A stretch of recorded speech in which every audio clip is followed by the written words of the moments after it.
Your voice gets louder, you can feel your pulse go crazy, and you just can't take it any longer. And finally, you lose it, and your temper gets the best of you. And then you unleash a way of destruction that comes out of your mouth. And it feels powerful, and you're totally justified in doing so, because the person you're going after deserves every last barb, right? But sooner or later, you're gonna come down from that high and realize that you hurt someone, and then the sadness comes rolling in. I mean, you're a follower of Jesus, right? Then why does this happen? Colossians 3:14 says, "And over all these virtues, put on love, which binds them all together in perfect unity."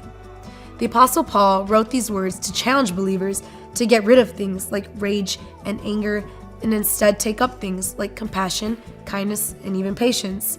He encourages us to act out of love and not let our inevitable arguments and differences break our relationships. So this time you may have failed, and you probably might do so again because we're all sinners. But just remember that the Holy Spirit is in you, and if you cry out to Him, He will be there ready to show you love, patience, kindness, and goodness. And thank God for that.